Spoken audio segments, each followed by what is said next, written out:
फिर से रुक करेंगे, हम फिर से रुक करते हैं रायपुर का।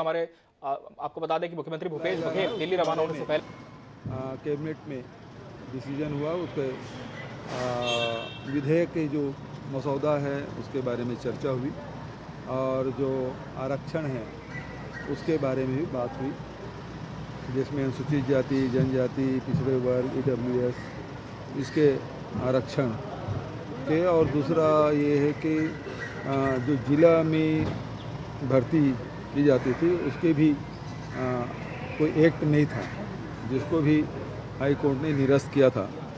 एक आदेश के माध्यम से उसको जारी कर दिया गया था, तो उसे भी निरस्त किया गया। तो जिलों के भी वो भी उतना ही महत्वपूर्ण है जितना कि प्रदेश के आरक्षण है, उतना ही महत्वपूर्ण जिले के जो जिलों में जो पद होते हैं तृतीय चतुर्थ श्रेणी के, वो भी उतना ही महत्वपूर्ण है, तो उसको भी एक्ट में लाया जाएगा।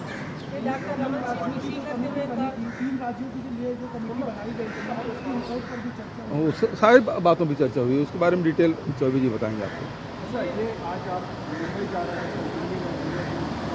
इंदौर, उसके बाद गुजरात लगातार। हाँ, तो निर्मला सीतारमण जी से कल मीटिंग है, परसों फिर राष्ट्रीय अध्यक्ष से मीटिंग है हमारी। उसके बाद महो में संविधान दिवस भी है और अंबेडकर जी की जन्मस्थली महू, वहाँ पद यात्रा में शामिल होऊंगा और उसके बाद गुजरात का दौरा फिर आऊँगा।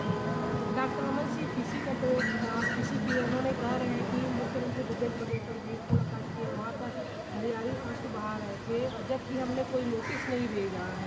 15 सालों में राम राज्य है, 15 साल में राम राज्य रहा है, इसका हम लोग कितना खामियाजा भोगे हैं, आम जनता कितना खामियाजा भोगा वो जानते हैं।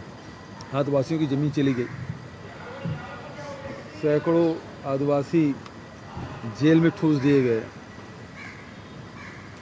फिर नक्सली बताकर इनकाउंटर किए गए, जीरम में हमारे नेता शहीद हो गए। तो ये राम राज्य था। किस प्रकार से लूट मची थी वो सब ने देखा है। तो 15 साल के कार्यकाल का रिजल्ट आ गया, 15 सीट में सिमट गए।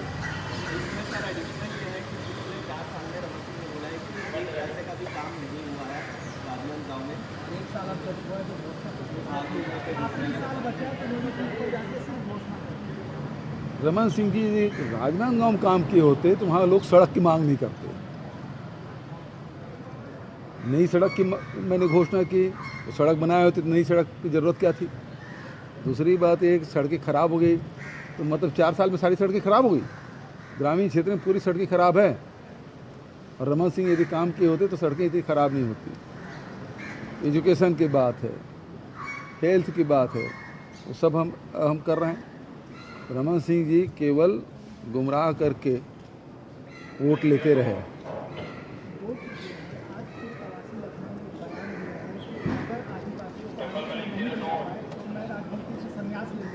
इसी पे डॉक्टर रमन सिंह ने पलटवार किया कि उनको आपको भी गंभीरता से नहीं ले रहे थे, मैं भी नहीं। रमन सिंह जी सच में 2004 से 3 से लेके 12 तक के आरक्षण लागू नहीं किया था, और किया तो हाई कोर्ट में टिक नहीं पाया। हम लोग आरक्षण के लिए विशेष सत्र बुला रहे हैं।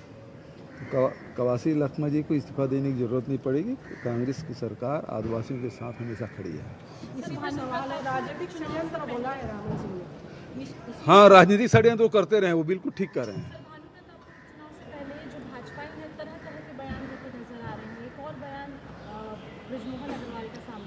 क्या जिसमें उन्होंने कहा है कि मनोज मंडावी की मृत्यु का जिम्मेदार मुख्यमंत्री, और कहा है कि इस बात की शिकायत वो बार बार विधानसभा में करते थे कि मेरी बात नहीं सुनी जाती है, मुझसे भी शिकायत की, ऐसा उन्होंने नहीं। वो और भी बात बोले हैं,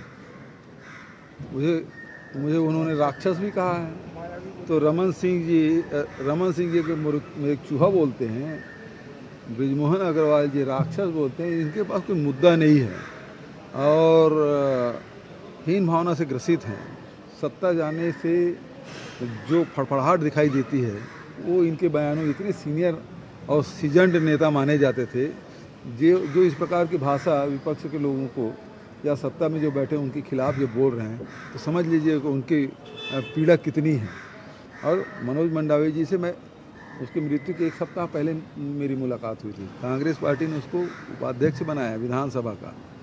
ये लोग बता दें भारतीय जनता पार्टी के लोग कब आदिवासियों को विधानसभा को उपाध्यक्ष बनाए। तो ये तो आदिवासियों को हमेशा वो लोग दूसरे दर्जे के नागरिक की तरह व्यवहार करते रहे 15 साल। पेशा कानून लागू नहीं किए, फॉरेस्ट राइट एक्ट में अधिमान्यता जो मिलना था उनको, अधिकार सामुदायिक दायरा मिलना था वो मिला नहीं, और आदिवासी इनके राज में पलायन करने के लिए मजबूर हुए। 600 गांव खाली हुए।